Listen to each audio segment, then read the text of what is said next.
क्या आपने कभी सोचा है कि कार्तिक मास को इतना इम्पोर्टेंस क्यों दिया जाता है? दीपदान कार्तिक मास में ही क्यों होता है? कार्तिक मास में ही तुलसी विवाह होता है। कार्तिक मास में ही देवउठनी एकादशी होती है और कार्तिक मास में ही तुलसी कृष्ण जी पे या विष्णु जी पे चढ़ाने का सबसे ज्यादा महत्व क्यों है? ये माह सर्वश्रेष्ठ है सारे मासों में। क्या आपने कभी सोचा है इन सब पे? जी हाँ, आपको सारे सवालों के जवाब मिलेंगे इस पॉडकास्ट में। राधे राधे। मैं नम्रता, आपकी होस्ट और दोस्त। First of all thank you आप सबका, जो आप हमारे पॉडकास्ट को पसंद कर रहे हैं, लाइक कर रहे हैं, शेयर कर रहे हैं। Thank you. आप इसी तरह हमें सपोर्ट करते रहिए, अपना प्यार देते रहिए। अगर आपको ये पॉडकास्ट भी अच्छी लगे तो ज़रूर लाइक कीजिएगा और अपने फ्रेंड्स और फैमिली के साथ शेयर भी कीजिएगा। और क्यों, ये आप जब पॉडकास्ट देखेंगे तो आपको ज़रूर पता चलेगा कि इसको शेयर करने से आपको पुण्य कैसे प्राप्त हो सकता है। और अगर आपने अभी तक इस चैनल को सब्सक्राइब नहीं किया है तो सब्सक्राइब ज़रूर कर लें इसी तरह के और कंटेंट देखने के लिए। इसी तरह से मेरा मतलब है कि हम रिचुअल्स क्यों करते हैं, हम पूजा पाठ क्यों करते हैं, ये सब का साइंटिफिक रीज़न और ठोस रीज़न आपको पता चले कि हम क्यों करते हैं। जस्ट हवा में ही बातें नहीं है। हमारा सनातन धर्म पूरी तरह साइंटिफिक है और इसका प्रमाण मैं आपको इस चैनल पे देती रहती हूँ अपने पॉडकास्ट के थ्रू। जैसे हम सूर्य को जल क्यों डालते हैं, हम तुलसी का पत्ता सेवन क्यों करते हैं और उसे चबा के नहीं घोटते हैं, क्यों घोटते हैं। ऐसे बहुत सारे क्वेश्चंस के आंसर्स आपको इस चैनल पे मिलते हैं। तो ऐसी ही जानकारी के लिए और अपने भ्रांतियों को मिटाने के लिए इस चैनल को जरूर सब्सक्राइब करें और बेल आइकन भी जरूर प्रेस कर दें ताकि हमारे आने वाली वीडियोस की नोटिफिकेशन आपको मिल सके। और आज के हमारे गेस्ट हैं ओमकारेश्वर प्रभु जी। आप इनसे पहले भी मिल चुके हैं और आपको इनका पहला पॉडकास्ट बहुत पसंद आया था। डिमांड भी बहुत था कि उनको दोबारा से लाने का। तो लाइए देखिए, मैंने अपना वादा पूरा किया और अब इस पॉडकास्ट में वो आपको कार्तिक मास की महिमा से अवगत कराएंगे। तो चलिए शुरू करते हैं आज का पॉडकास्ट। हरे कृष्णा प्रभु जी। हरे कृष्णा हरे कृष्णा। आपका फिर से हमारे पॉडकास्ट पे बहुत स्वागत है। हरे बोल। पिछले बार आपने जो हमें भगवत गीता और भागवत कथा के बारे में जो भी हमें बताया था, हमारे दर्शकों को बहुत पसंद आया और बहुत हिट पॉडकास्ट था हमारा। तो आप अभी तो कार्तिक ऑलमोस्ट खत्म हो चुकी है, बट हम ऐसा क्या करें कि कार्तिक में हमें इन लास्ट के कुछ दिनों में कार्तिक का पूरा फल मिल जाए।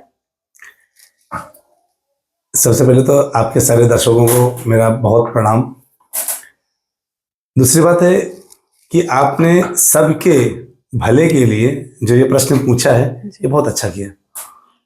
ये प्रश्न सबके मन में आना चाहिए कि कार्तिक के कुछ दिन बचे हैं, अरे मैं आज तक तो ज्यादा नहीं कर पाया, अब क्या करूं जिससे मुझे कार्तिक मास का, चतुर्मास का, जो चतुर्मास होता है ना, इस सब का फल मुझे पूरा प्राप्त हो जाए।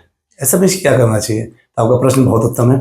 तो इस प्रश्न के आगे हम लोग करते हैं। तो मैं सबसे पहले बताना चाहता हूँ कि कार्तिक मास के बारे में ग्रंथों में क्या लिखा है जी। स्कंद पुराण कहता है कि मासा नाम कार्तिको श्रेष्ठो देवा नाम मधुसूदन। मासों में यानी जितने महीने हैं उन सब महीनों में कार्तिक का महीना सबसे श्रेष्ठ होता है और देवताओं में सबसे जो श्रेष्ठ है वो मधुसूदन है। तो अब ये आता है कि जो मंत्र है इतना इतना प्रभावशाली क्यों है, इतना उत्तम क्यों है? क्योंकि हमारी राधा रानी का महीना है। अच्छा, ये राधा रानी का महीना है और राधा रानी इस महीने में बड़ी दयालु होती है। बिना राधा रानी के भगवान प्राप्त तो नहीं हो सकते जी। बिना राधा की कृपा के। जी। क्योंकि भगवान राधा रानी का मुंह देखते हैं। जैसे मान लीजिए पति से कोई डिमांड करने के लिए आए तो पति क्या करता है, अपनी पत्नी को देखता पहले जी। कि हाँ तुम सही है, कर दूं। पति कहती तो मिल जाता उसको, जी। और मना करते तो नहीं मिलता है। जी। तो भगवान हमेशा राधा रानी का मुंह देखते हैं कि अगर इस समय ये डिमांड वहां से आई है, भक्ति की डिमांड आई है, या मुझे प्राप्त करना चाहता है कोई, तो मेरी राधा खुश है कि नहीं उससे। अच्छा। और राधा रानी लक्ष्मी भी है। जी। तो राधा रानी ये महीने में बड़ी दयालु होती हैं। तो अगर आप थोड़ा भी भगवान का नाम ले लेते हैं ना, थोड़ा सा इस महीने में, तो कई गुना जाके उनको बताती हैं। अच्छा। जैसे पत्नी होती ना, जी अगर जी पत्नी प्रसन्न है किसी व्यक्ति के ऊपर, जैसे कोई मेड रखनी है, जी। तो थोड़ा सुनेगी वो मेड अच्छा काम करती है, अरे अच्छा अच्छे बर्तन मांज देती है, अच्छे कपड़ा कर लेती है, अच्छा सब कुछ सेट कर देगी, बहुत अच्छी लगी वो। बताए पता इतना सा है, बताए कितना इतना सा। जी। ऐसे राधा रानी क्या करती है ना, इस महीने में कोई थोड़ा भी करता है तो उसका इतना बड़ा करके बताती है, अच्छा। और उससे भगवान की प्राप्ति आसानी से होती है। ओके। भगवान की प्राप्ति आसानी से होने का मतलब क्या है कि भगवान के प्रति हमारा प्रेम अच्छे से उठ जाता है, हमारा प्रेम पैदा होना चाहिए। भगवान कौन है जानना, और फिर भगवान के लिए प्रेम उत्पन्न होना, फिर भगवान की सेवा करना, ये इतने रिलेटेड हैं। ये तभी हो सकता है जब राधा रानी की कृपा हो। तो इस महीने में विशेषता, जो भगवान की जिस भी रूप में सेवा करता है, मंदिर में दान दे करके, मंदिरों में जा करके सफाई करके, आपको पता है इस महीने में खास बात क्या होता है, अगर कोई व्यक्ति कार्तिक महीने के नित्य सुबह मॉर्निंग में जाकर के मंदिर की सफाई करता है, तो गोलोक में उसका एक घर बनकर तैयार हो जाता है। अच्छा। सोचिए सही। ये महीने कितना उत्तम, स्कंद पुराण में लिखा है चीज। अच्छा। तो और कार्तिक महीने के इतने गुण हैं, अगर मैं बखान करने बैठूं तो केवल गुण बोलता चला जाऊंगा। तो ये बहुत उत्तम महीना है। तो इसीलिए राधा रानी का महीना, तो अभी इस महीने को ऊर्जेश्वर महीना भी कहते हैं, क्योंकि राधा रानी का एक नाम ऊर्जेश्वरी है। अच्छा। ऊर्जा से, देखिए ऊर्जेश्वरी। तो ये जो ऊर्ज मंत्र है, इस महीने में राधा रानी कृपा प्राप्त करने के लिए हमें कुछ काम करने पड़ते हैं। तो आज का जो आपका प्रश्न था ना कि कार्तिक महीने के लिए जो आप हम शुरू करें, तो कुछ ऐसा कर सकते हैं क्या जिससे पूरे कार्तिक महीने का फल प्राप्त हो। उसमें भी कुछ दिन बाद 9 तारीख से भीष्म पंचक लगेंगे जी।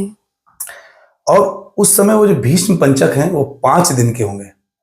5 दिन कोई व्यक्ति फास्टिंग रख सकता है, कोई नियम को रख सकता है, नित्य भगवान के जपा इत्यादि को कर सकता है। बहुत सारे ऐसे काम है जो कर सकता है व्यक्ति। उन 5 दिनों के जो भीष्म पंचक के ऊपर भीष्म की जो स्तुति है वो गा सकते हैं, और उसमें कुछ नियम है वो हम लोग भीष्म पंचक में उनको पूरा उठा सकते हैं। तो अगर 5 दिन कोई व्रत रह करके बड़े ध्यानपूर्वक भगवान की भक्ति करता है तो उसके पूरे महीने फल है ना वो प्राप्त होता है। बस 5 दिन, बस 5 दिन कर लीजिए। अभी आपने जिस समय आप बैठे हैं ना, आप बिल्कुल थोड़े मतलब कह सकते ना, बॉर्डर के इधर आके बैठ कर आपने प्रश्न पूछा है, तो सबके लिए बहुत कल्याणकारी होगा जी। तो मैं जानना चाहूंगी कि अगर जो व्यक्ति बिल्कुल ही भगवान से करीब नहीं है या बहुत पूजा पाठ नहीं करता, तो उनको ये भी नहीं पता कि ये मास किसको डेडिकेटेड है, तो ये मंत्र किसके लिए डेडिकेटेड? सब बोलते हैं कि कृष्ण के लिए, आपने बोला राधा के लिए, तो किसके लिए डेडिकेटेड? ये एक्चुअली डेडिकेटेड भक्ति के लिए। ओके। ये महीना भक्ति के लिए डेडिकेशन होना चाहिए जी। हमने आज तक जो नहीं किया, कार्तिक मास के पहले दिन के पहले तक जो नहीं किया, अगर हम कार्तिक महीने में कर लें तो हमारी साल भर भक्ति करने का फल मिल जा रहा है। ओके। तो डेडिकेटेड तो भक्ति के लिए, पर साधन क्या है? हरि नाम का साधन है, हरि कथा साधन है। भगवान का नाम लेना, भगवान की कथा सुनना, प्रातः काल जल्दी उठ करके स्नान इत्यादि करके अपनी साधना को पूरी कर लेना, इतना करते हैं तो वो इस अपार मात्रा में प्राप्त होता है, जिसको जो व्यक्ति साल भर करता रहेगा तो नहीं प्राप्त होगा। उदाहरण के तौर पर, जैसे मान लीजिए कोई व्यक्ति आपसे बड़ा प्रसन्न है, प्रसन्न होगा तो आपको कितना भी ऐसे दे देगा, लेकिन अगर प्रसन्न नहीं तो आप बोलते रहे, पीछे पड़ रहे, बोलते रहे, क्योंकि आपको पता नहीं ना कि आपको जानता नहीं है। तो इस कार्तिक महीने में जो करते हैं भगवान उसको वो नोटेड हो जाते हैं, भगवान नोट कर लेते हैं ना, यार ये सब जो मेरे राधा रानी के महीने में इतना मेहनत कर रहा है, इसका तो भाग्य खुलना चाहिए। तो इसलिए डेडिकेशन भक्ति के लिए। तो जितना व्यक्ति इस महीने में भक्ति कर लेगा, और भक्ति कोई बहुत कठिन चीज नहीं है। लोगों को लगता है भक्ति बहुत कठिन है, यार कार्तिक महीने में कैसे करूंगा, सुबह जल्दी कैसे नहाऊंगा। ठीक है, बहुत जल्दी नहीं नहा पा रहे, वैसे तो बिल्कुल मॉर्निंग में जितनी जल्दी हो सके नहा लेना चाहिए।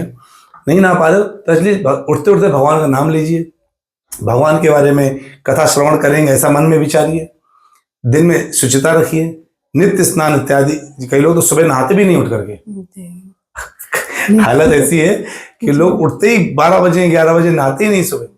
तो सुबह कम से कम रेगुलर नहाना शुरू करिए। एक कोई प्रण ले लीजिए, एक प्रतिज्ञा ले लीजिए, कोई अपनी प्रिय वस्तु का त्याग कर दीजिए, ये सब चीजें जो नियम होते हैं ना, ये नियम चलाने से क्या होता है, और उस नियम को कंटिन्यू 1 महीने चलाने से भगवान हमसे प्रसन्न होते हैं कि हमने किसी को त्याग दिया। तो ये महीना भक्ति के लिए डेडिकेट होता है।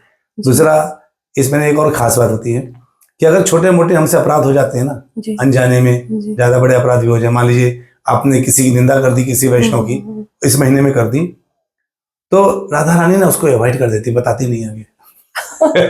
अच्छा। क्योंकि राधा रानी माँ है जी। माँ अपने बच्चे की सारी गलती पिता को नहीं बताती है, छांट छांट के बताती है, ताकि बच्चे की पिटाई ना हो, वो बच्चे को सिखाई भी हो जाए, बच्चा सीख ले। वैसे ही जो ये राधा रानी क्या करती है ना, इस महीने में छोटी छोटी बातें ना, जो बहुत बड़े रूप में अपराध मान लेते हैं भगवान, उसको राधा रानी बचा लेती, छुपा लेती है। तो इसलिए छोटे छोटे अपराधों को माफ, क्षमा कर दे देती है। और लेकिन अन्य दिनों में ऐसी सुविधा नहीं है। अन्य दिनों में आपसे अपराध, जो अपराध होते हैं वो उसके फल भुगतने पड़ेंगे। तो बस अगर कोई व्यक्ति भक्ति में लगा हुआ है और छोटी मोटी गलती हो रही, तो राधा रानी इसको अवॉइड करती रहती है। तो इस महीने में कोशिश ही करना चाहिए कि भक्ति करने के लिए किसी धाम जा करके, जैसे अभी हम लोग घूम करके आए, धाम यात्रा करी, वैकुंठ गंगा स्नान किए, तो पूरी टीम को ले गए थे और सबने बहुत एंजॉय किया। वहां पर धाम यात्रा हुई, योगा नरसिम्हा जी के दर्शन हुए। तो कार्तिक महीने में एक धाम यात्रा जरूर कर लें, या आवश्यक है, कर लेना चाहिए। धाम कोई भी हो, जरूरी नहीं कि वृंदावन धाम ही जाना है, जो आपके सबसे नियरेस्ट है आप वहां जा सकते हैं। जैसे हमारे नियरेस्ट मेलकोटे है, तो हम मेलकोटे चले गए थे। मेलकोटे में सारा कुछ हमें मिल गया, न गंगा जी भी मिल गई और दर्शन भी मिल गए, भगवान के दर्शन हो गए। तो धाम यात्रा कर लेना चाहिए, इसका बहुत फायदा मिलता है। अच्छा, तो ये डेडिकेशन भक्ति के लिए है ये महीना। अच्छा, इस मंथ में कहते हैं कि तुलसी में अगर आप दिया जलाते हैं या तुलसी को आप भगवान कृष्ण को अर्पण करते हैं तो उसका बहुत महत्व है। तो ऐसा क्यों? तुलसी जी जो ना भगवान की प्रेयसी हैं। तुलसी कृष्णा प्रेयसी नमो नमः। राधा कृष्ण प्रेमा, जो राधा कृष्ण के हमको प्रेम भक्ति कौन देते हैं? तुलसी दे सकती हैं। अच्छा। और जो तुलसी जी हैं, तुलसी कृष्ण प्रेयसी, आप कृष्ण की प्रेयसी हैं और इसलिए आप कुछ भी कर सकती हैं। ओके। तो अब तुलसी क्या कहाँ रहती है? तुलसी भगवान के चरणों में रहती है। तो जब तुलसी रहती है चरणों में, तो जहां भगवान जाते हैं तुलसी उनके साथ रहती हैं। तो तुलसी देवी सदैव, जो उस वक्त तुलसी की सेवा करता है और भगवान की प्रेयसी हैं, तो भगवान की प्रेयसी की सेवा इतने खास महीने में, जो कि राधा रानी को एक और नाम है वृंदावनेश्वरी। अच्छा। राधा रानी का नाम वृंदावनेश्वरी किसने दिया है? तुलसी माता ने उनको नाम दिया है। तुलसी जी उनसे मिली और राधा रानी उनसे कहती हैं कि मुझे भक्ति दे दीजिए भगवान की। बताइए, राधा रानी तुलसी से मांगती हैं, तो तुलसी देवी कहती हैं आप तो भगवान के सदैव हृदय में है। तो वो कहती हैं आप भगवान के चरणों में हैं, और सब कोई चरण पकड़ना चाहता है, उनके हृदय में मेरे चरण मिल जाएंगे, चरण पाद लगा देगा। तो उस वक्त तुलसी जी ने उनको इसी वजह से कि भगवान के प्रति इतनी भक्ति और इस ढंग से वो आ रही मेरे पास, उनका नाम वृंदावनेश्वरी कर दिया तुलसी देवी ने। तो चूंकि तुलसी देवी राधा रानी के साथ घनिष्ठता है, राधा रानी का भगवान के साथ घनिष्ठता है, तुलसी देवी का भगवान के साथ घनिष्ठता है, इसलिए कहते हैं तुलसी दल मात्रेण जलस्य चुल्के नवा। अगर केवल एक तुलसी का दल कोई हाथ में लेकर के, यानी एक चुल्लू जल लेगा, उसमें तुलसी दल डाल करके शालिग्राम भगवान को स्नान कराता है जी। तो उस वक्त वो जो व्यक्ति है उसकी कोई ऐसी मनोकामना नहीं पूरी ना हो। भगवान कहते हैं तुलसी दल मात्रेण जलस्य चुल्के नवा विकृणते स्वात्मानम भक्ते भी भक्त वत्सला। भगवान कहते हैं मैं उस भक्त का कर्जदार हो जाता हूं जो तुलसी दल के जल को मेरे ऊपर अर्पित करता है, कर्जदार हो जाता हूं। अब कर्जदार आदमी कर्जा उतार नहीं आएगा, तो कहते हैं मैं उसका दीवाना हो जाता हूं। अभी सोचिए, तो इसलिए एक तो तुलसी में परिक्रमा करना चाहिए, यानी कानी चापा पानी ब्रह्मत्या दिखानी चा। अब ऐसे करके हमको परिक्रमा करना चाहिए, क्योंकि हमारी क्या होता है जितने पाप होते हैं ना वो खत्म हो जाते हैं। तुलसी में दिया दिखाना चाहिए, तुलसी से प्रार्थना करनी चाहिए। एक ही राधा कृष्ण प्रेमा पाओ, मतलब बस किसी को राधा कृष्ण की प्रेमा भक्ति मिल जाए, ये चाहिए हमें। जी मोरा एई अभिलाष विलास कुंज दियो आस, नयने हेरिबो सदा युगल रूप राशि।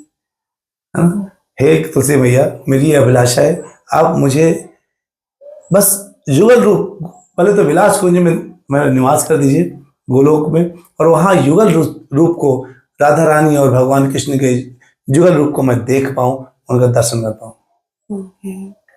तो ये भाव अंदर से लेकर के तुलसी जो भक्ति करते हैं ना, उसमें भगवान बहुत प्रसन्न होते हैं। तुलसी माता जी का जो विवाह है जी वो भी इस महीने में है, जी और उसको हम लोग बड़ा धूमधाम से मनाते हैं। क्यों मनाते हैं? अच्छा, कई लोग ना तुलसी माता के लिए अभी विवाह होगा, आप भी इनवाइटेड हैं, आइएगा। तुलसी मैया का जब शादी करते हैं ना, तो उसमें कई लोग तुलसी के मम्मी पापा बनते हैं। अच्छा और कन्यादान करते हैं हमारे तरह का भी। अच्छा और कई लोग वर साइड में होते हैं, कुछ लोग वधु साइड में होते हैं। तो जो वर साइड में होते हैं वो वधु साइड के को फिर अपना विदा करा के लेके जाते हैं। तो बड़ा अच्छा हम लोग मनाते हैं, पूरा बढ़िया नीचे से ढोल लगाना बजा के लेके आते हैं। अच्छा और इतना उत्तम ढंग से करना चाहिए, क्योंकि ये भगवान ने तुलसी मैया को आशीर्वाद दिया कि अब मैं ही तुम्हें पति के रूप में धारण कर लूंगा, क्योंकि तुम अब, जो कि मैं तुम्हारे पास इसी रूप में आया था। अच्छा, तो इसके पीछे की कथा है। ये क्यों था? हाँ, इसके पीछे कथा है जी। कथा क्या है कि शंखचूड़ जी जो वृंदा जी हैं, उनके पति हैं जी लेकिन वो राक्षस असुर हैं। जी वो हर जगह नाना प्रकार से सबको परेशान करना, यज्ञ इत्यादि खत्म कर देना, जी ये सब काम कर रहे हैं। लेकिन सारे देवी देवता मिलकर भी नहीं मार पा रहे, क्योंकि वृंदा देवी जो है पतिव्रता, तो बहुत पतिव्रता स्त्री है। जी और इतनी सती स्त्री के पति को कोई टच करेगा तो भस्म हो जाएगा। जी। यहां तक कि शिव जी अब जब युद्ध कर रहे हैं तो शिव जी भी उसको हरा नहीं पा रहे हैं। अच्छा। अब तो ये पता चला कि ये कारण क्या है। भगवान ने कहा यही कारण है कि उसकी जो पत्नी है पतिव्रता है। पतिव्रता पत्नी के पति को कोई टच भी नहीं कर सकता। तो भगवान शंखचूड़ बन करके आए और वृंदा देवी से जब वार्तालाप करी, उस समय उनके अंदर, वृंदा देवी के अंदर उनके प्रतिभाव, चूंकि पति के रूप तरह भाव देखे, और तभी भगवान ने अपने आप को प्रस्तुत किया। जब प्रस्तुत किया तो वो घबरा गई। इधर पतिव्रता भंग टूटा, धर्म टूटा, और उधर जाकर के शंखचूड़ की हत्या हो जाती है। उनके उनको जो है वध कर देते हैं शिव जी। इससे बिल्कुल बहुत दुखी हो जाती हैं, व्याकुल हो जाती हैं, और विष्णु जी से कहने लगती हैं आपकी ने ऐसा दिया है वैसा दिया, जाओ आप पत्थर के हो जाओ। और पहला तो बोल दिया तो वो पत्थर के हो गए, बेचारे शालिग्राम बन गए। और दूसरा जो है, विष्णु जी मुस्कुराते मुस्कुराते कहते हैं ठीक है। और दूसरा वरदान ये मांगा कि अब आप मुझसे शादी करो, आप ही मेरे पति के रूप में हो ना, अब आप मुझसे शादी करो।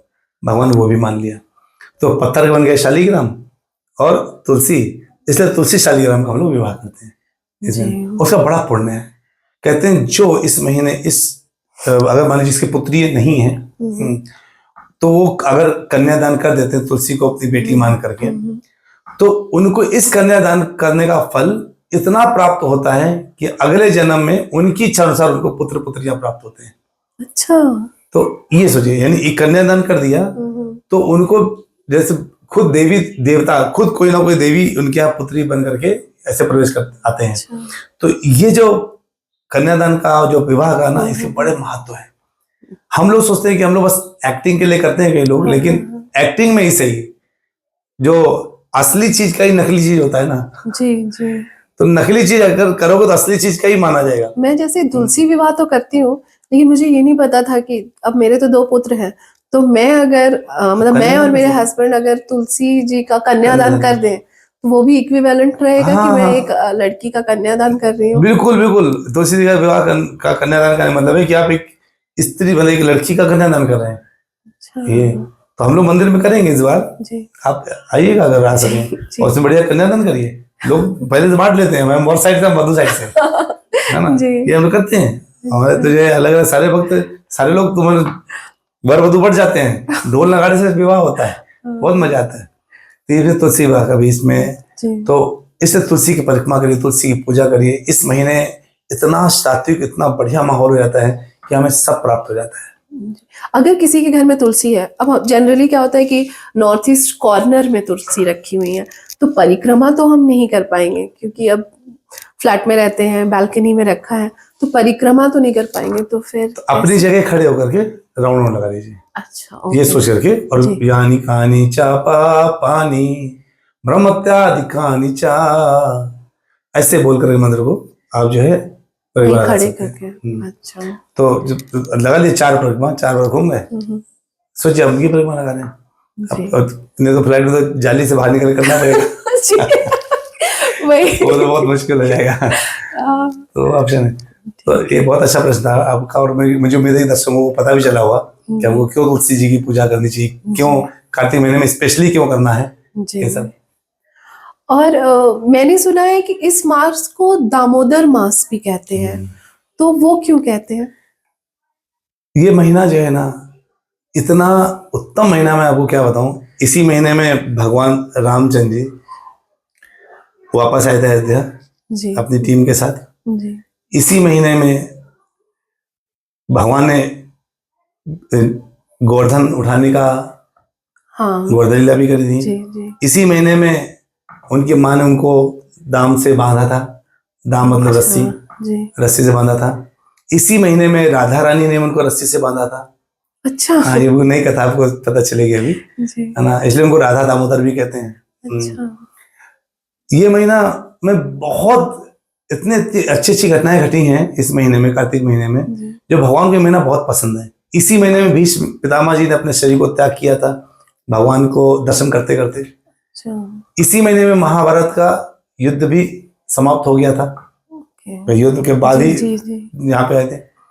तो ये महीना बड़ा बढ़िया जो है महीना है, जिसको सब लोग उत्तम महीना मानते हैं। जी अब आते हैं दामोदर। तो एक बार जो है द्वापर युग की घटना है, जब भगवान उठ करके अपने बिस्तर से सो करके आते हैं ऐसे, और इधर मैया क्या कर रही हैं, झर झर झर उनके लिए माखन निकाल रही हैं। तो उनके हाथों की जो चूड़ियां हैं वो बन जाती हैं, छन छन करती हैं, जी और जो जब झर झर आवाज आती है तो छन छन झर झर लगता है जैसे मृदंग और करताल का कॉम्बिनेशन में रहता है। अच्छा और वो भगवान के बारे में ही गाना गाती है, मेरा लल्ला ऐसा है, मेरा खाना ऐसा है, वो तो उसने तो पूतना मारी, उसने ऐसे कर करके गाना गा रही।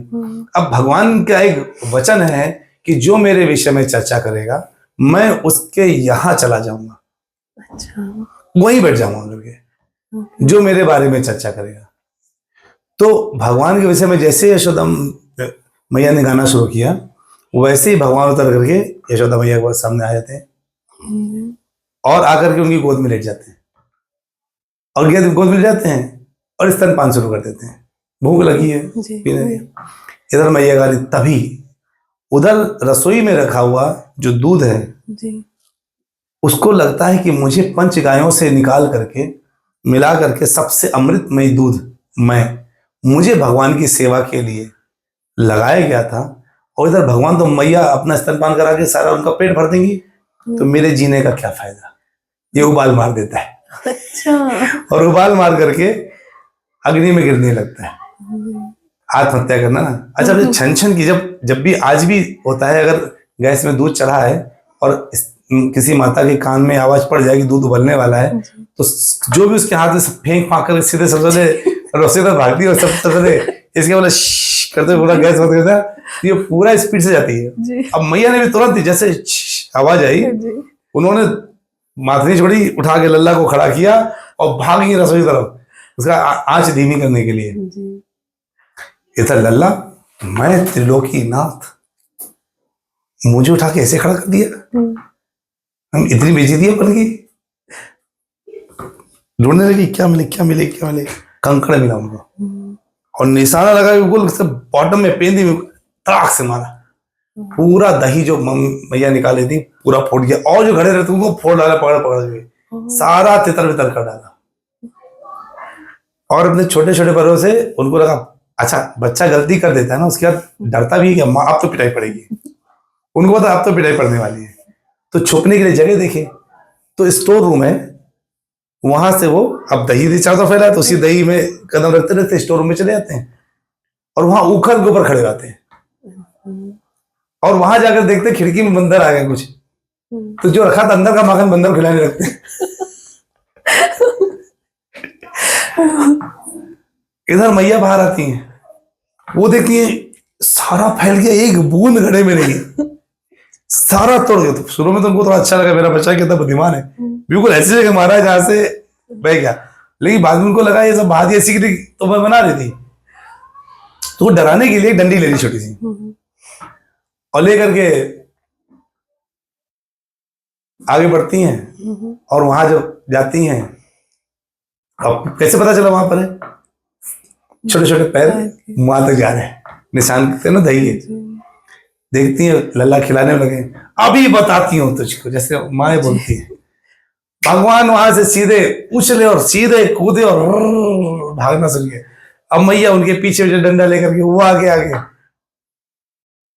अब मैया के सर से फूल, सोचते हैं वाह, ये दुनिया में एक यही इकलौती स्त्री है जो भगवान को मारने के लिए भाग रहे, भगवान डर के भाग रहे हैं। ऐसी स्थिति के सर में तो मैं नहीं रह सकता, फूल कूदने लगते नीचे। अच्छा, मैया कोई पतली दुबली तो नहीं, उनकी उम्र भी 85 साल है, इस समय 85 साल की है और शरीर भी थोड़ा हट्टा कट्टा सा है। तो वो जो है भाग रहे तो थक भी नहीं, पतला दुबला आदमी तो फुर्ती रहा। भगवान क्या फर निकल जा रहे, तो मैया पकड़ रही, तो भगवान ने देखा कि मैया जो है थोड़ा थक रही है, तो अपनी स्पीड थोड़ी कम कर दी उन्होंने। अभी लीला कर रहे हैं वो, तो मैया ने उनको पकड़ लिया। जब उनको पकड़ा तो भगवान जिनसे भय भी कांपता है, समझिए, जही बांधे सुर असुर नाग नर प्रपंच कर्म की डोरी, तही अविच्छिन्न यशोमति हट बांधे और सकत न छोड़ी। जिन्होंने सुर असुर नाग नर देवता मनुष्य सबको अपने कर्म की डोरी से बांध दिया, जिस भगवान ने, उन भगवान को यशोदा मैया ने बांधा और वो जो है बेचारे उसको खोल नहीं पा रहे। यशोदा मैया ने उनको पकड़ लिया। अब वो भय से डर रहे हैं, वो भूल गए कि वो भगवान है। उनकी योग माया शक्ति ने उनको भुलवा दिया कि आप भगवान है, वो भूल गए वो। और वो रो रहे, और आप अपनी आंखें ऐसे कर रहे और ऐसे देख रहे हैं मैया का एक्सप्रेशन क्या है। तो मैया को लगा ये डर रहा है, तो उन्होंने डंडी फेंक दी कि डरो मत, मारेंगे नहीं। लेकिन इनका क्या, मुहु श्वास कंपा त्रिरेखांक कंठा स्थिति ग्रह दामोदरम भक्ति बद्धम। वो रो रहे हैं, तो मैया मैं, और तीनों लाइनें यहाँ पे ऐसे बन जाती है रोते वक्त बच्चों के, वो तीनों लाइनें दिख रही हैं। और मैया ने उनको पकड़ा और बांधने लगी। इसी उखल में तुझे बांधूंगी, इसी से चल के तो बंदा चला रहा है, उखल बांध लेकर के उनको पकड़ा और बांधने के लिए रस्सी उठाई, और जब बांधना चाहा तो 2 अंगुल रस्सी छूट जाती है। अब ये 2 अंगुल रस्सी क्यों छूट रही है, बार बार उन्हें जब ये कर रही थी तो उनकी जितने भी सखियां थी वो भी सब दौड़ रही थी उनके पीछे। कोई मत मारो बच्चा है, मत मारो बच्चा है, कुछ लोग करें अरे मारो, बांध दो इसको, बांध दो, बहुत शैतानी करता है। सबकी अलग अलग आवाजें आ रही। यशोदा मैया मांग रही है कि ले आओ, ले आओ, और रस्सी लाओ, और रस्सी लाओ। पूरी रस्सियां आ रही है और उसको बांधने में वो लगी हुई है। आहा, क्या स्टोरी। वो बांध रही हैं, भगवान बांध नहीं रहे हैं। पूरे गांव की रस्सी खत्म हो गई, लेकिन 2 अंगुल बचे हैं। मैया पसीने से लथपथ हो गई है। सुबह वो झड़ रही थी, दोपहर का 1 बज गया। सुबह तब से लेकर के 1 बजे तक वो उनको इतना मेहनत, इतना बांधने का प्रयास, लेकिन बांध नहीं रहे। भगवान ने देखा मेरी माँ बहुत मेहनत कर रही है। तो जो 2 उंगली ना, एक है भक्ति और एक है प्रयास। आपके एफर्ट्स कितने हैं वो है। भगवान जब आपके देखते हैं ना, उनकी तरफ कितने प्रयास हैं, उसको देखने के बाद वो आपको अपनी भक्ति दे देते हैं। और तब भगवान ने कहा नहीं बंध रहा, लो बांध दो, और सीधे जो है भगवान बन जाते हैं। तो यह है उदर, और रस्सी को बोलते हैं दाम। तो जब उखल से बंध गए तो यह दामोदर कहलाता है। इस लीला को दामोदर लीला बोलते हैं। तो यशोदा दामोदर भगवान की जय। जय। अच्छा, ये बंद गए भगवान। जी। इसके आगे थोड़ी और कथा है। उधर से बलराम जी आते हैं, कहते हैं बलराम जी आकर के, अरे लल्ला तुम्हें किसने बांध दिया? किसकी हिम्मत होगी तुमको बांधने की? कौन है यहाँ पे इतना शक्तिशाली जो तुम्हें बांध सकता है? बताओ। मैया ने बांधा है। कहते हैं मैया मैया मैया। कौन अल्लाह मचा रहे जरा? तुमने बांधा इसको? पता ये कौन है? अरे वही है जिसने, अब उनके जितने पुराने जो अवतार थे ना उनके बारे में बताते हैं। कहते हैं ये वही है जिसने वामन अवतार लेकर के 3 कदम में पूरा ब्रह्मांड नाप लिया। अरे ये वही है जिसने नरसिंह अवतार लेकर हिरण्यकश्यप को छाती फाड़कर उसको मुक्ति प्रदान कर दी। पता ये कौन है? क्या तुम कौन हो? अरे मैं वो अनंत शेष हूं जिसने ब्रह्मांड को अपने सर पे धारण कर रखा है। हमारी डंडी यशोदा मैया डंडी लेती। अच्छा, सारे अवतार मेरी घर में पैदा हुए यहां से तो मैया मैया करके भागते। कहते हैं भगवान का सही मैया के अलावा तुम्हें किसी और ने बांधा हो तो मैं देख लेता, यहाँ पंगा नहीं ले सकता। राइट। फिर भगवान बंद करके बंधे हैं। आप सोचिए कोई बंधा व्यक्ति किसी को मुक्ति दे सकता है क्या? जो आप खुद अगर बंधे हैं तो क्या किसी को खोल सकते हैं क्या? नहीं। भगवान कर सकते हैं। भगवान अभी बंधे हैं लेकिन मुक्ति देने किसी को चले गए। वहां पर उनके आंगन में 2 वृक्ष खड़े हैं, यमलार्जुन, अशोक के पेड़ हैं। 2 अशोक के लंबे लंबे पेड़। अशोक पेड़ आप जानते कितने लंबे होते हैं? पुराने लंबे पेड़। और वो वृक्ष कैसे बन गए? वो कुबेर के 2 पुत्र हैं, नलकुबेर और मणिग्रीव। ये दोनों जो पुत्र हैं इन्होंने नारद जी का अपमान कर दिया या सम्मान नहीं किया। नारद जी गुस्सा होकर उनको वृक्ष होने का श्राप दे देते हैं और उसकी वजह से वृक्ष हो जाते हैं। लेकिन नारद जी के पांव पकड़ने लगता है कि आप ऐसा श्राप मत दीजिए। तो उन्होंने बोला चिंता न करो, द्वापर युग में भगवान तुम्हारा कल्याण करेंगे। तो भगवान खुद बंधे हैं और इन दोनों को इस वृक्ष के बंधन से मुक्ति देने के लिए आगे बढ़ जाते हैं और घुटनों के बल चलते हैं। अब यहां पर कंपटीशन हो जाता है। जो ओखली है और जो रस्सी है उन 2 आपस में बातें करती हैं। रस्सी कहती है ओखली से तुम कितने भाग्यशाली हो। या पहले ओखली रस्सी से कहता है तुम कितनी भाग्यशाली हो, देखो भगवान के कमर से बंधी हुई हो, कितनी भाग्यशाली हो। तो रस्सी कहती है अरे मैं क्या भाग्यशाली हूं तो ठीक है, लेकिन तुम कितने भाग्यशाली हो जो उनके चरणों के, जहां जैसे घुटने घुटने चल रहे हैं तो चरण कहां पड़ेंगे उसकी ऊपर ओखली चलेगी, तुम उनके चरणों के ऊपर से निकल रहे हो। तुम कितने भाग्यशाली जो उनके चरण छूने का तुमको मौका मिल रहा है। और जाते हैं यमलार्जुन वृक्ष के पास और हल्का सा आगे बढ़ते हैं, इतने भारी भरकम पेड़ धाड़ नीचे हो जाते हैं और इस ऐसे उन दोनों कुबेर पुत्रों को मुक्ति मिलती है। तो भगवान बंधन में है, मुक्ति किसी और को दे देते हैं। ऐसे हमारे, इसलिए तब से यशोदा दामोदर लीला होती है, दामोदर महीना, और चूंकि इसी महीने में होता है और सबसे उत्तम लीला है क्योंकि यहाँ पर प्रयास करके भक्ति प्राप्त की जा सकती है, इस चीज को प्रदर्शित किया गया है जी। इस कारण से इस महीने को दामोदर महीना बोलते हैं जी। कार्तिक महीना फिर दामोदर महीना। इसलिए इस दिन, आज के दिन ना दामोदराष्टम गाना चाहिए। अच्छा। दामोदराष्टम बड़ा सतव्रत मुनि ने लिखा है, 8 श्लोक है उसमें। नमामीश्वरं सच्चिदानंद रूपम लसत् कुंडलम गोकुले भ्रजमानम यशोदाभियोलुखलादभिमानम। ऐसे करके 8 श्लोक हैं, उसको गाना चाहिए और गाते गाते दीप दान करना चाहिए। कहा जाता है अगर कोई इस यशोदा दामोदर की मूर्ति को, फोटो को अगर घी के दिए से 4 बार चरणों में, 2 बार कमर में, 3 बार मुखारबिंद में और 7 बार पूरे शरीर में करता है और फिर सब भगवान को दिखा करके रखता है और फिर दंडवत प्रणाम करता है, वो व्यक्ति गोलोक धाम पहुंच जाता है, उसका मोक्ष हो जाता है। इसमें कहानी थी चुईया की। एक चुईया है, दामोदर महीने में ही भगवान की फोटो रखी थी, दामोदर, यशोदा दामोदर की। अब यशोदा है और भगवान बंधे हुए हैं। उधर कोई लड्डू चढ़ाया, चुईया लड्डू खाने आई, कोई दीप भी जलाया था। तो चुईया जब लड्डू खा रही थी उसकी पूंछ में आग लग जाती है तो अब वो क्या, जब आग लगेगी तो क्या करेगी, वो बुझाने के जैसे गोल गोल करेगी। तो भगवान की फोटो के इधर करके ऐसे से हटा दी, तो तड़प रही, उसके जलने से मृत्यु भी हो जाती है। लेकिन चूंकि मरते समय उसने भगवान को ऐसे 7-7 बार घुमा दिया, चुईया से सीधे गोलोक पहुंच जाती है, सीधे चुईया की मुक्ति हो जाती है। अरे वाह। भगवान कृष्ण की पत्नी का नाम वो पता है? 108, मतलब 108 में से एक है सत्यभामा। जी। भगवान सत्यभामा की बहुत वैल्यू करते हैं। वो जो बोल देंगे वो पक्का मानेंगे।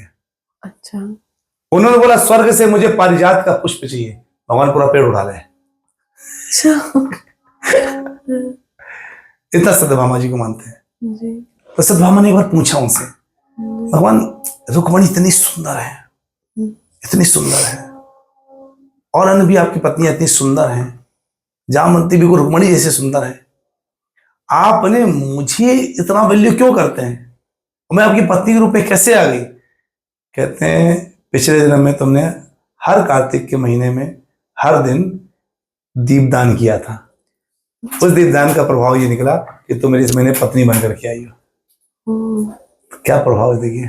सही बात है। तो इसलिए ये जो आपने यशोदा दामोदर लीला सुनी, और जो अभी आपने बोला कि दामोदर लीला क्या है, दामोदर मंत्र क्यों कहते हैं, उसके पीछे पूरी कथा है।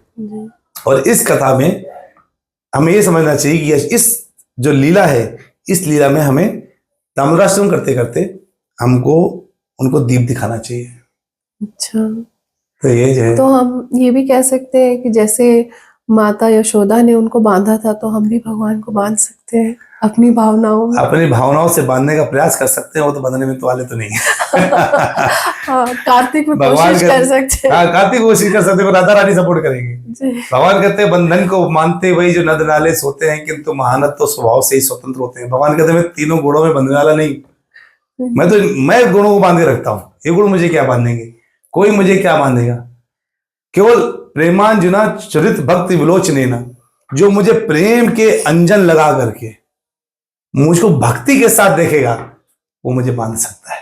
तो बांधना है तो भगवान को प्रेम के अंजन से बांधिए, भक्ति के साथ बांधिए, और तब देखिए कि भगवान आपको किस तरह से प्राप्त होते हैं। भगवान को बांधने का एक ही तरीका है, वो है प्रेमा भक्ति। और जो भगवान के लिए अगर किसी के हृदय में भाव नहीं जागे, भाव नहीं जगे, प्रेम नहीं जगा, अंदर से हृदय ट्रिगर नहीं कर रहा उनकी सेवा करने के लिए, तो ये जीवन व्यर्थ है। हमें क्या होना चाहिए, जीवन की डोर तुमसे बांधी है सांवरे, दर्शन की भीख दे दो नैना है बावरे, ये मांगना है। तब जाकर भगवान, तब जाकर के हमें वो भगवान से प्रेम भक्ति मिलेगी। और हर समय भगवान को अपने आप को भगवान का दास समझ लीजिए। हमारी पहचान यही है, जीवे रे स्वरूप है नित्य कृष्ण दास। नित्य हमको कृष्ण दास है, हमारा कोई दूसरा काम ही नहीं। उनकी सेवा के लिए हमें जो करना पड़ेगा करेंगे, लेकिन करेंगे। तो ये है इस महीने का महत्व, यह है भगवान की सेवा का महत्व। अभी तो हमने कथा सुना, दामोदर मास क्यों कहते हैं इसको, बहुत बढ़िया था, भाव विभोर हो चुकी हूँ अब। लेकिन मैं जानना चाहती हूँ कि हम ऐसा क्या करें कार्तिक मास में, ऐसा क्या रिचुअल्स है जो हम करें और हमें पूरी तरह से कार्तिक मास का हमें पुण्य मिल सके। बहुत अच्छा प्रश्न पूछा आपने। कार्तिक मास के रिचुअल्स में देखिए, ऐसा कोई पर्टिकुलर कर्मकांड तो नहीं है। दो प्रकार की चीजें होती हैं, जैसे मैंने लास्ट टाइम बताया था या नहीं बताया था, कर्मकांड और भक्ति कांड। तो जो भक्ति है वो कर्मकांड से अलग है। बोला जाता है कि धर्म प्रोजित कई तवोत्र परमो निर्मत्सराणाम सताम। जो निर्मल शरणाम सताम होते हैं, मतलब जो निर्मल भक्त होते हैं, उनके लिए एक कर्मकांड की आवश्यकता नहीं। तो रिचुअल्स में ऐसा कोई कर्मकांड टाइप का नहीं होता कि आप सुबह यज्ञ करो, हवा करो, हवन करो, ये सब नहीं। इसमें ब्रह्म मुहूर्त में उठना होता है। सुबह ब्रह्म मुहूर्त का टाइमिंग होता है सुबह 4:10 से लेकर के 4:50 तक। उस वक्त उठ करके स्नान करना, स्नान के बाद ध्यान करना, ध्यान के बाद मंगल आरती अटेंड करना चाहिए। पर मंगल आरती कई बार अटेंड करने में हम लोग मंदिर नहीं जा पाते हैं, तो हम अपना नाम जप कर सकते हैं। क्योंकि कलयुग में कहते हैं कलयुग केवल नाम आधारा, कलयुग में नाम सब कुछ दे सकता है। नाम नाम कार्य बहुधा निज सर्वशक्ति तत्रार पिता नियमिता स्मरण काला। खास बात इस नाम की यही कि भगवान ने अपनी सारी शक्ति इस नाम में डाल रखी है, सारी शक्ति नाम में डाल दी है, यानी स्वयं नाम में आकर बैठ गया लगता है। और इस नाम को जब हम लोग लेते हैं ना, तो उस वक्त हमारे हृदय के जो काम क्रोध लोभ मोह मद मत्सर जैसे जो शत्रु हैं वो भाग जाते हैं। तो इसका मतलब है हमारा जो हृदय क्या होगा, निर्मल हो जाएगा। तो जब हम नाम लेते हैं तो हृदय निर्मल हो जाता है, हृदय निर्मल हो जाता है तो भक्त निर्मल हो जाता है। तो उसको लिए कोई कर्मकांड की आवश्यकता नहीं, उसको सुबह उठ करके नाम लेना है। नाम जप करने के बाद उसको तुलसी की डेली पूजा करनी चाहिए, परिक्रमा करनी चाहिए। यानी कानी चा पानी ब्रह्मत्यादिकानी चा, ऐसे करके होता है। उसको अगर आप बढ़ते बढ़ते परिक्रमा करें तो जो है आपका जितना भी इवन ब्रह्म हत्या तक के पाप अगर किसी को लगे हैं वो भी खत्म हो सकते हैं। अच्छा। तुलसी माला। और इस कार्तिक मास में तुलसी कहा जाता है तुलसी दल मात्र जल से चुलके नवा। अगर कोई व्यक्ति तुलसी को पूजा करता है तो उसका कार्तिक मास में तुलसी माता उसको भगवान के पास तक ले जाने का काम करती है। तो तुलसी की पूजा करना, साथ में उसके बाद अगर हो सके टाइम मिले तो भागवत का श्रवण अत्यंत आवश्यक है। भागवत का श्रवण जितना हो सके उसको करना, क्योंकि समय इधर उधर बर्बाद करने बजाय भौतिक चीजों में, जैसे आजकल पिक्चरें आ रही हैं, सीरियल्स आ रहे हैं, इन सब से अभी अपना समय हटा करके वो समय भागवत श्रवण, भगवद गीता श्रवण में लगाना चाहिए। श्रवणम कीर्तनम विष्णु। तो श्रवण और कीर्तन में जितना समय व्यतीत होगा ना, कार्तिक मास से हम अपना उतना फायदा उठा सकते हैं। अभी कुछ समय बाद 9 तारीख से भीष्म पंचक लगेंगे, और उस वक्त भीष्म पंचक के समय पे 5 दिन का कोई व्रत ले सकता है। अगर वो 5 दिन का व्रत ले लेता है तो उस वक्त वो अपनी प्रिय वस्तु का त्याग करके भगवान का नाम ज्यादा से ज्यादा जप करके, एक टाइम खा करके, कोई भी काम करके, अगर वो कोई व्रत लेता है भीष्म पंचक के समय पे तो उसको पूरे महीने का व्रत करने का फल मिलता है।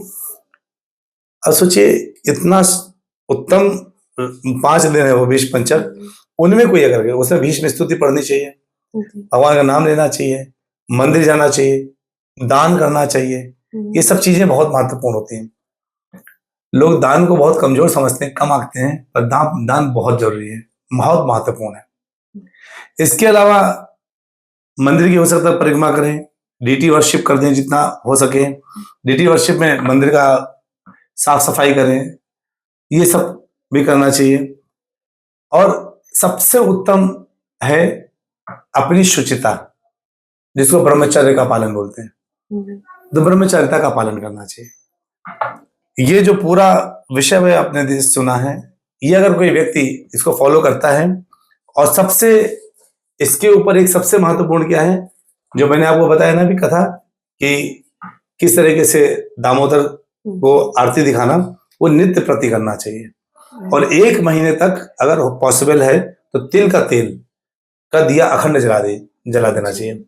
उससे घर के जितनी निगेटिव एनर्जी है सब गायब हो जाती है। और तो ये सब रिचुअल्स तो फॉलो कर सकते हैं। बाकी सबसे महत्वपूर्ण है जितना ज्यादा हो सके हरि नाम लेना जी, क्योंकि हरे नाम है केवलम कलौ नास्ते गति अन्यथा। कलयुग में हरि नाम के अलावा कोई दूसरा साधन नहीं है जिससे कलयुग का असर को खत्म किया जा सके। तो कलयुग का असर बड़ा डेंजरस है, ये हमें खा सकता है, कलयुग हमें खा सकता है। सोचो खा रहा है। अब आप सोचिए ना, काल क्या कर रहा है, हमें हर दिन खा रहा है कि नहीं खा रहा जी। सुबह सूरज उगते हैं, शाम को डूबते हैं, हमसे क्या चुराते हैं, हमारा एक दिन चुरा लेते हैं ना। अब मान लीजिए किसी की उम्र 100 साल है तो उसके पास टोटल कितने दिन है, 36,500। 365 दिन का 1 साल होता है, 100 साल हो गया 36,500। तो 36,500 दिन में से अगर कोई मान लीजिए 50 साल का है तो उसके आधे दिन यानी 18,000 दिन खत्म हो चुके हैं। अगर वो 100 साल जिएगा तो बता आइडियल सिनेरियो। ये तो लोग तो 70 साल पहुंच जाए उड़ जाता है आजकल। और बचा कितना, 15-18 हजार दिन। अब 18 हजार दिन में डेली एक एक दिन कट रहा है, हमारा खत्म हो रहा है। जी। सुबह सोए, सुबह उठे, रात को सोए, खत्म। तो अगर कोई 18 हजार लाइनें खींच ले अपनी और एक एक करके डेली काटे, तो उसको पता चल जाएगा मेरा अंतिम दिन किधर आने वाला है। तो हम सब गर्त में घुसने वाले हैं ना, मौत के गर्त में घुसने वाले हैं। मरना तो सभी को है, मृत्यु तो सभी को आनी है, लेकिन कोई व्यक्ति जिया कैसे है, उसका मौत उससे डिसाइड होगा। चेला प्रभात जब शरीर छोड़े, ढेरों हजारों भक्त उनको लेकर हरि नाम संकीर्तन कर रहे थे। क्या ये मरना सफल नहीं है? कितना सफल मृत्यु है। कहते हैं ना कि जब मेरा अंतिम समय आए, तो हे भगवान, आप मुझे दर्शन दें और उस वक्त मेरे अंदर की जितनी पीड़ा है उसको खत्म करें, और उस वक्त मेरे अंदर होने वाले जितने भी पारिवारिक स्नेह है उसका बंधन कट कर दें। तो इस सब चीजों को कौन मनाते हैं? हम मनाते हैं भगवान से। जब अंत काल आवे, कोई रोग ना सतावे, यम दर्शना दिखावे, जब प्राण तन से निकले। भगवान से मनाते हैं ना। तो जब हम ऐसे भगवान से मनाते हैं ना, श्रीयम गंगा जी का तट हो, यमुना का वंशीवट हो, मेरा सांवरा निकट हो, जब प्राण तन से निकले। कैसे सांवरे निकट होंगे? निकट होने का मतलब क्या है? भगवान की जिम्मेदारी बन जाती है कि वो हमें अंत समय पे हमें वो याद आए, वो हमें अपनी याद दिलाते हैं अंत समय पे। सोचिए वो समय, सोचिए, काफी सभी सोचिए, अंतिम समय है, बिस्तर है, लेटे हैं, कुछ कहना चाह रहे पर कह नहीं पा रहे, प्राण शरीर से बाहर जाने वाला है, हाथ पैर सुन्न हो चुके हैं, दिमाग चल रहा है, कान चल रहे हैं, पर जीवा नहीं चल रही है। हम जिनको बहुत प्यार करते हैं वो हमारे आसपास बैठे हैं और हमको देख करके रो रहे हैं। प्राण तुरंत तो जाते नहीं है, हमें देख के रो रहे हैं। हम उनके रोने की आवाज सुन के महसूस करें कि हम जा रहे हैं। अब उनके रोने में हम रह जाते हैं, उनके रोने में हम उनको देखते रहते हैं। भगवान कहाँ से याद आएंगे? और जब प्राण निकलता है ना, शरीर में 40,000 बिच्छों के काटने का दर्द होता है। एक एक जगह से चेतना को खींचा जा रहा होता है, और टक टक टक टक शरीर का एक एक अंग सुन्न होता है, और इतना तकलीफ होती, इतना कष्ट होता है कि प्राणी वो बता नहीं पाता, केवल सहता है अंदर से। आसपास वाले क्या हो रहा है, क्या हो रहा है करके रो रहे होते हैं। तो उस वक्त हमारे मन स्थिति क्या होनी चाहिए कि हम भगवान को याद कर पाए। भगवान अंत काले जमा मेवा स्मरण होता कलेवरम। भगवान कहते हैं अंतिक समय पे जो मुझे याद करके अपना शरीर त्यागता है, वो कभी भी वापस जन्म नहीं लेता, वो मेरे धाम को प्राप्त करता है। उस समय में भगवान कैसे याद रहेंगे? तो इसको मोक्ष कहते हैं। यही मुक्ति है, यही मुक्ति, यही मोक्ष है। मोक्ष मतलब मुक्ति। एक बार यहां से हमारा गमन हो जाए तो बस हो गया। हमारे कहते हैं ना, अपनी तैयारी पूरी अच्छे से होनी चाहिए जाने के लिए। तो मतलब अगर हमारे शरीर में इतनी तकलीफ हो रही है, इतनी पीड़ा हो रही है, तो हम तो, अगर जो भक्ति के मार्ग पे नहीं है, तो वो तो भगवान को कभी स्मरण कर भी नहीं पाएगा। नहीं कर पाएगा वो। उसका उसका मरने के बाद जो पातक है, जब मृत्यु हो जाती है उसकी, तो 13 दिन में उसको एक शरीर मिलता है। वो 3 फीट का होता है। 3 फीट का शरीर मिलता है उसको, और 3 फीट के शरीर के बाद उसको यातना शरीर बोलते हैं। और अगर उसने जीवन में भगवान का नाम नहीं लिया है, मांसाहार व्यभिचार इत्यादि किया है, और अगर उसने ये सब काम कर रखा है, तो उसको 16 स्टेशन घिस घिस के जाने पड़ते हैं। यमपुरी तक जाना पड़ता है, और यमपुरी तक जाने के बाद वहां पर जब जाता है वो, तो वहां जाकर के उसको बोला जाता है कि तूने ये किया है, तुझे ये नरक मिलेगा। तो मृत्यु के बाद असली कष्ट है जी। अगर हमने भक्ति नहीं करी है। यहाँ तो मौज लग रही है, और वहां पर एक अलग न्याय चलता है। वहां घूस तो चलता नहीं है, वहां तो न्याय चलता है। और उस न्याय को जिसने पकड़ लिया, उस न्याय के ऊपर जिसने काम किया, समझ लिया कि ये न्याय में मैं कहीं फंस ना जाऊं। हम लोग ऐसे काम नहीं करते ना कि हम जेल चले जाएं। अब हमें जेल नहीं जाना है, हमें मुक्त होना है। जो व्यक्ति बंधा हुआ है उसका सबसे पहला कर्तव्य क्या होगा? फ्री होना। तो वो फ्री होने के चक्कर में वो फिर ऐसे काम करता है जिससे इस बार तो मिल गया है, अगली बार शरीर ना मिले। बस हे भगवान, हे कृष्ण, हे गोविंद, हे माधव, हे मधुसूदन, मुझे अपने शरण में लीजिए। आपने तो न जाने कितने पातकों का कल्याण किया है, एक से एक पापियों को उबारा है, उद्धार किया है। हमसे ऐसी क्या गलती हो गई? आपने तो हर उसको उबार दिया, हर उसको बचा दी, उसको संभाल दिया जो एक बार आपकी शरण में आया है। ऐसे हमें करके हमें भगवान से प्रार्थना करनी चाहिए, उनके शरण में शरणागत हो जाना चाहिए, सर पटक पटक के रोना चाहिए। भगवान की शरण में बैठ करके अश्रु बहाना भगवान को बड़ा आनंद देता है कि मेरे विरह में अश्रु आ रहा है। और अश्रु साधारण नहीं निकलते, अश्रु तब निकलते हैं। अब बताइए, अगर कोई पानी रखा हुआ है, उससे भाप भाप बनेगा क्या? नहीं बनेगा। भाप कब बनेगा? जब नीचे से अग्नि लगाएंगे। अग्नि लगाते हैं तो क्या बनता है? भाप बनता है। भाप अगर किसी प्लेट में टकराता है तो क्या होता है? वो प्लेट से पानी टपकने लगता है। वो जो टपकता है ना, वही अश्रु है। जब हमारे अंदर भगवान के विरह रूपी अग्नि जलती है ना, तो हृदय रूपी पानी खौलता है और भाप निकलता है, तो आंख रूपी ढक्कन से टकराता है और अश्रुधार बाहर निकल जाती है। तो इस अश्रुधार को, ये जो अश्रु है, कहते हैं महाप्रभो कीर्तन नित्य गीता वादित्र माद्यान मनसो रसेना रोमांच कंपाश्रु तरंग भाजो।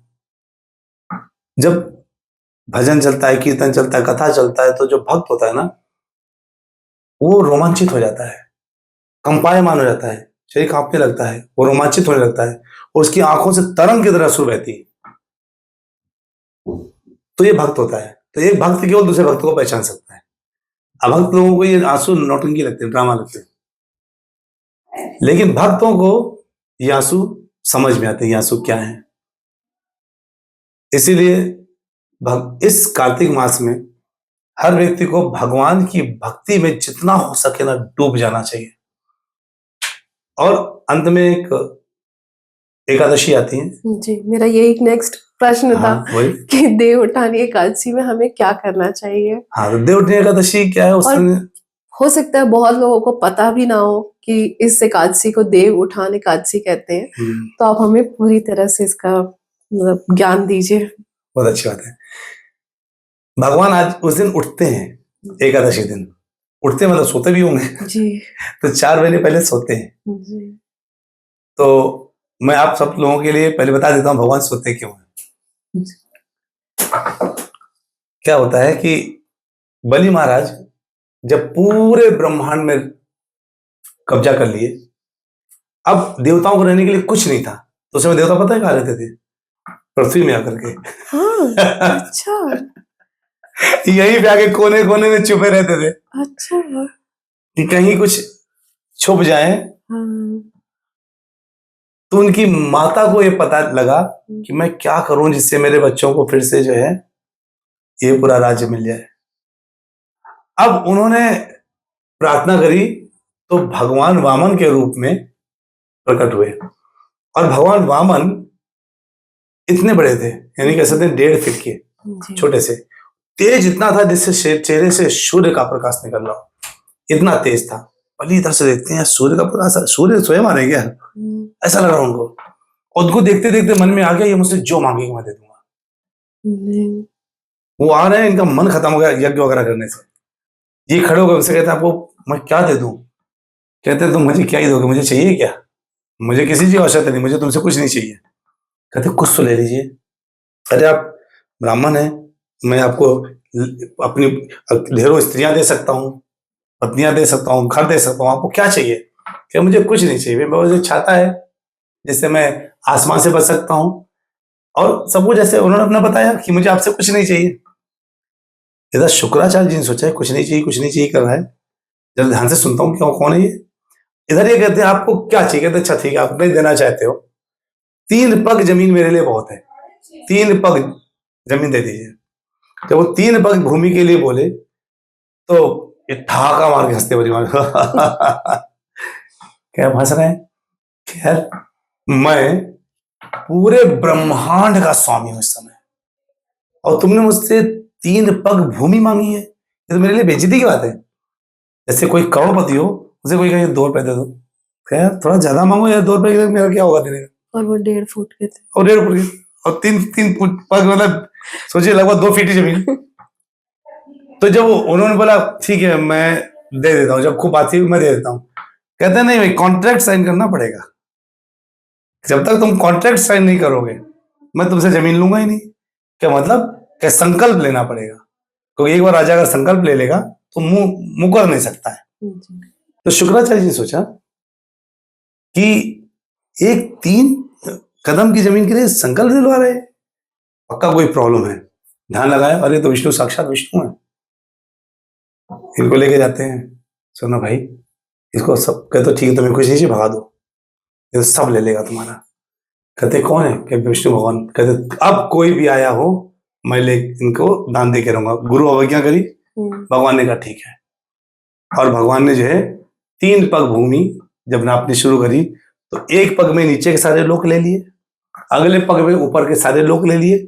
अब कहते हैं हे बलि, तुमने मुझे 3 पग भूमि देने का वचन दिया था, चूंकि मैंने 2 ही पग में तुम्हारा सारा कुछ खींच लिया, अब तीसरा पग देने के लिए तुम्हारे पास कुछ नहीं है, मैं तुमको बंदी बनाता हूं। भगवान ने बंदी बना लिया। कहते हैं आपने तो भूमि ली है ना, और भूमि और मैं अलग हूं ना, तीसरा पग मेरे सर पर रख दीजिए और आप मुझे ले लीजिए। भगवान ने तीसरा पग रखा और बलि महाराज से बड़े प्रसन्न हो गए। क्या चाहिए? क्या मुझे आपके अलावा क्या चाहिए? कुछ नहीं चाहिए। कह चलो मैं तुम्हें सुतल लोक देता हूँ। अच्छा, सुतल लोक की खास बात क्या है पता है? वो नीचे के लोग हैं, लेकिन वहां की खास बात क्या है, नीचे के लोगों में सूरज नहीं पहुंचता है। नीचे लोग सूर्य नहीं पहुंचता है तो वहां प्रकाश नहीं होता मतलब, लेकिन सुतल लोक में इतनी मणियां हैं, उन मणियों से प्रकाशमान रहता है सुतल लोक। तो जो स्वर्ग लोक है ना, इंद्र सुतल लोक को देख के जलता रहता है, क्योंकि इंद्र के जो राज्य है ना स्वर्ग लोक, उससे भी ज्यादा सुंदर है सुतल लोक, और वहां भव्य लोक इनको मिल जाता है। तो बलि महाराज कहते हैं ये तो ठीक है, आपने दे दिया हमको, लेकिन एक मेरी शर्त है। क्या बताओ? मैं प्रसन्न हूं, मांगो तुमसे क्या मांगना है। भगवान कहते मैं प्रसन्न हूं। कहते मांगना ये है कि मैं जब बाहर निकलूं तो आपके दर्शन हो, जब मैं अंदर आऊं तो आपके दर्शन हो। मतलब तुम मुझे द्वारपाल बनाना चाहते हो, अब कुछ ऐसे ही मान लीजिए आप। भगवान बेचारे द्वारपाल बन के खड़े रहते हैं। भगवान तो खड़े हो गए, इधर लक्ष्मी जी इंतजार करी, पति देव अभी तक आए नहीं, पति पत्नी वेट करने लगती है, 1 दिन नहीं है, 2 दिन नहीं है, अब चलता है भाई, इतने दिनों तक नहीं है, कहाँ गए? नारद जी से पूछा, क्या वो तो द्वारपाल बने खड़े, कहीं कब से नौकरी ज्वाइन कर ली? मैं लक्ष्मी, वो लक्ष्मी पति, उनको द्वारपाल बनने की नौकरी को ज्वाइन करनी पड़ी, यानी बंधे हुए शर्त से क्या करे, बलि महाराज ने बांध लिया उनको। तो कहते हैं अच्छा ये तो भैया रक्षाबंधन कब है? ये इस तारीख को रक्षाबंधन है, चलो। वो राखी लेके गई, भैया मेरे राखी का बंधन को निभाना। राखी बलि महाराज की बांधी और उनसे बोला कि क्या देंगे आप? कि जो मांग लीजिए आप, सब कुछ आप ही का है, कि हमारे पति को मुक्त कर दीजिए। द्वारपाल बना के उठा लिया आपने, और बेचारे ऐसे सीधे साधे वो जो है यही बंधे रहेंगे, वो जाएंगे नहीं। तो कहते हैं ठीक है फिर, लेकिन मेरे देखने का क्या? तो भगवान कहते हैं देखो भाई, इधर पत्नी और तुम्हारा दोनों का सवाल है, दोनों को प्रसन्न करना है, मैं 4 महीने आ जाया करूंगा। तो कहते ठीक है। तो ये जो 4 महीने चतुर्मास, इसमें भगवान जब वहां से द्वारपाल बनने जाते हैं तो यहाँ पे वो सो जाते हैं सबके लिए, उस समय देवतागण एक्टिवेट हो जाते हैं। इस समय सारे देवतागण एक्टिवेट होते हैं, उनको ज्यादा मेहनत करनी पड़ती है, और भक्तगणों को इस समय और ज्यादा मेहनत करनी पड़ती है। भगवान जब सो रहे होते हैं ना, तो पिताजी ये देखते हैं मेरे एब्सेंस में बच्चा कितना पढ़ा। मैं जब हूं तो पढ़ाई कर ही रहा था, लेकिन अब मैं नहीं हूं तब कितनी पढ़ाई कर रहा है। तो अगर उसने मेरे एब्सेंस से पढ़ाई की तो उसको गिफ्ट एक्स्ट्रा मिलता है ना। वैसे जब हम भगवान के एब्सेंस में पढ़ाई करते हैं ना, भक्ति करते हैं, तो भगवान आगे चेक करते हैं, अच्छा मेरे एब्सेंस में इसने यार वो मेरा गोवर्धन पूजा करवाई थी क्या, वो धाम यात्रा करने गया था क्या, वो तुलसी विवाह करवाया क्या, ये जो है दीपदान किया क्या, ये नाम हम ले रहा है क्या, ये कथाएं सुन रहा है क्या, ये कथा कर रहा है क्या। भगवान सब काउंट कर लेते हैं, फिर एक्स्ट्रा बोनस लेके आते हैं। ले भाई तुझे एक बंगला, दूसरा बंगला तेरा इधर। मतलब भगवान हमें भौतिक इच्छा तो हमें पूरी करते ही करते हैं, हमारी स्पिरिचुअलिटी में भी आगे बढ़ाते हैं। देव उठाने की दृष्टि यही है। जिससे भगवान उठेंगे तो उस दिन क्या करना है, सुबह से उठना है, 25 माला करना है, ब्रह्म मुहूर्त में नहाना है, हो सके तो निर्जला रहना है, नहीं रह सके तो जल के साथ रहना है, जल के साथ में भी तकलीफ हो रही तो फल के साथ रहना है, फल में भी तकलीफ रही तो एटलीस्ट अनाज नहीं खाना है, चाहे जो कुछ खा लो। लेकिन क्योंकि कई लोग दवाई ववाई खाना होता है, तो लेकिन करना है हरि नाम जितना ज्यादा हो सके, क्योंकि हरि नाम नहीं तो जीना क्या, हरि कथा नहीं तो जीना क्या, अमृत है हरि नाम जगत में, छोड़ विषय विष पीना क्या। भगवान के अलावा क्या चाहिए, ले लीजिए भगवान का नाम, क्योंकि राम नाम की लूट है, लूट सको तो लूट, नहीं तो अंतकाल पछताओगे, प्राण जाएंगे छूट। जब प्राण छूटेंगे तो पछताने के सिवा कुछ रह नहीं जाएगा।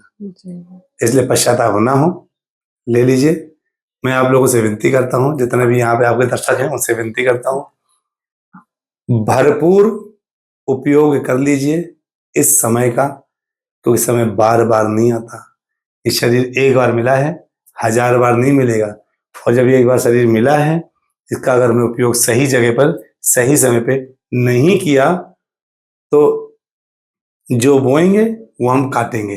जो हम पहले बोए थे आज हम वो काट रहे हैं, जो हम आज बोएंगे हम आगे काटेंगे। तो अगर आगे अच्छा काटना है, अच्छा बोइए, सब में प्यार बांटिए, प्रेम बांटिए, सब में भक्ति बांटिए, नाम बांटिए, कथाएं बांटिए, श्रवण कीर्तन बांटिए, सब कुछ बांटिए, और सबको बताइए। जैसे आप कर रही हैं, बहुत अच्छा काम कर रही हैं आप, जगह जगह जा करके लोगों से बात करके लोगों के, मैं देखता हूँ आपके पॉडकास्ट, सारे पॉडकास्ट में देखता हूँ, आप जो करती हैं इंटरव्यू में सारे सुनता हूँ, और बहुत अच्छा बोलते हैं। कोई कर्मकांड के बारे में बताते हैं, कोई अपने प्रेगनेंसी के बारे में बताते हैं, कोई किसी चीज बताते हैं कि समय किसको कितना सतर्कता रहना चाहिए। आप सनातन को आगे बढ़ा रही हैं, बहुत अच्छा काम करिए।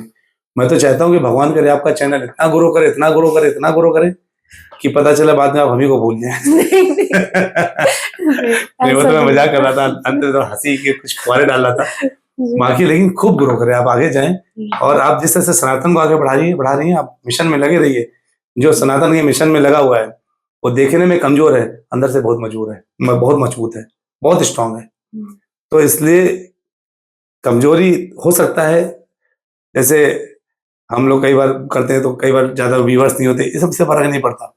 मेरा काम अच्छा चला कि नहीं चला, इसके लिए आप कितनी मेहनत करती हैं, तो ये मेहनत लोगों को सही ज्ञान देने के लिए कितना हार्डवर्क है। और आप लोगों को भी समझना है कि कोई इतना मेहनत इसलिए कर रहा है क्योंकि आपको बताना चाह रहा है कि थोड़ा सा कार्तिक मास में ये कर लीजिए ताकि कल्याण हो जाएगा। तो करते हैं ना, लास्ट के 5 दिन विष्णु पंचक होंगे, आज से शुरू कर दीजिए, लास्ट के जो बच्चे दिन करिए, भगवान से प्रार्थना करिए, भगवान अगले साल तक मुझे सुरक्षित रखिए ताकि मैं कार्तिक मास का अच्छे से पालन कर सकूं। तो मैं आपको बहुत शुभकामनाएं देना चाहता हूँ, और कि आप जो है ऐसे ही अपने काम को आगे बढ़ते रहिए। कोई और प्रश्न पूछो तो बताइए। नहीं, हमारे सारे प्रश्नों के उत्तर आपने दे दिए, और थैंक यू सो मच। जब भी आपसे मिलते हैं हमें हमेशा कुछ ना कुछ नई अनुभूति होती है। ये इस पहली बार का नहीं है, जब भी आपसे मिलते हैं तब हमें कुछ ना कुछ अनुभूति होती है। हमारे दर्शक, आपका पहला पॉडकास्ट बहुत अच्छा गया था, मुझे बहुत सारे मैसेजेस आए थे कि बहुत अच्छा पॉडकास्ट रहा है, और पर्सनली मुझे बहुत लोगों ने बोला कि आपने दोबारा क्यों नहीं बुलाया। तो मैंने बोला कि आप बहुत बिजी रहते हो, कार्तिक का करने का हम कितने दिन से सोच रहे थे, जब शुरू हुई थी कार्तिक तभी मैंने आपसे, आप बिजी थे तो नहीं हो पा रहा था। बट मैं बोलती हूँ लोगों को कि बिजी रहते हैं भाई, ऐसा नहीं है कि वो हमारे लिए फ्री बैठे हुए हैं कि जब भी बोला तो लेकिन हाँ, मैंने उन सबसे बोला था कि मैं कार्तिक में एक पॉडकास्ट तोड़कर जरूर लेके आऊंगी। तो ये अरे वाह। मैंने अपना वादा पूरा किया है। तो थैंक यू सो मच, धन्यवाद प्रभु जी, आपने इतना समय निकाला, हमें इतनी सारी ज्ञान की बातें बताई। थैंक यू सो मच, धन्यवाद। हरे कृष्णा। होप आपको ये पॉडकास्ट अच्छा लगा होगा, इसमें दी गई जानकारी आपको अच्छी लगी होगी। और अभी कार्तिक के 5 दिन बचे हैं, तो जरूर इसका लाभ उठाएं। प्रभु जी ने जो भी बातें आपसे शेयर की हैं, और उन्होंने रिक्वेस्ट भी किया है कि अगर आपने अभी तक भी कार्तिक का अगर कुछ भी नहीं किया है तो अब कर लें। अगर लास्ट के 5 दिन भी आप अच्छी तरह से पूजा कर लें तो आपको पूरे मास का लाभ मिल सकता है। तो मैं आपसे रिक्वेस्ट करूंगी कि आप ज़रूर करें। देव उठनी एकादशी अगर आप फास्टिंग कर सकते हैं तो ज़रूर करें, नहीं तो एटलीस्ट अन्न तो त्याग सकते हैं। और अगर आप चाहें तो तुलसी विवाह का महत्व भी आपको बताया जा चुका है, तो तुलसी विवाह भी जरूर करें। और जिनकी बेटी नहीं है, तो प्रभु जी ने बताया कि अगर आप तुलसी जी का भी कन्यादान करें तो आपको बहुत पुण्य मिलता है। तो ये सब जरूर करें, इसका लाभ उठाएं। मिलती हूँ आपसे अगले पॉडकास्ट में, तब तक के लिए stay connected and be happy always. Radhe Radhe.